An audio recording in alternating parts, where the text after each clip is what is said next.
announcing Stevensville's very first jump rope competition for charity. Ropers to the rescue. Mark sighed and angrily slammed the backspace button. What a stupid name, he muttered. Jump for Juniors. Good enough. He powered off his laptop. Mark didn't have the motivation to spend any more time working on the project today. In fact, Mark didn't have much motivation to do anything. Working a marketing job for the city wasn't exactly exciting or well paid. Outside of work, Mark spent his nights smoking joints in his 500 square feet apartment, watching the news and eating frozen burritos. He yearned for a purpose. That's why Mark wanted this charity event to be successful. It was the first time he'd worked hard at something in years.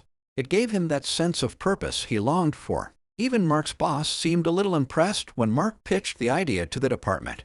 Normally he'd squash any idea Mark introduced, but he had spent months planning and organizing to create the perfect event. Mark sighed again. You must finish. It's for your own good. He opened his laptop and powered it back up. Join Stevensville's Parks and Recreation Department on Saturday, May 11th to raise money for Blessing Children's Hospital. Register online or at the Stevensville Community Center. Cost of entry is $40. Gift cards from local businesses will be awarded to the top 3 winners. Mark was pleased enough.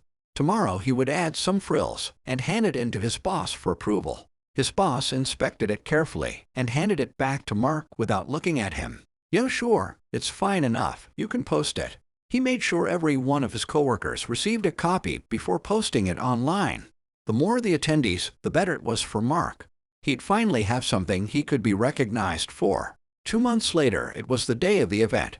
Mark stepped out of his car and was excited to see hundreds of people with jump ropes in hand. Nearly all his coworkers huddled around the check-in table. Small children from the hospital cheered on the sidelines.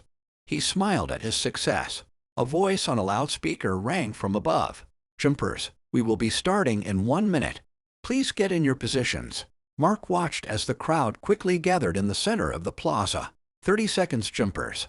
The voice on the loudspeaker echoed as they all readied their ropes. Mark breathed a sigh of relief. The event turned out exactly as he hoped.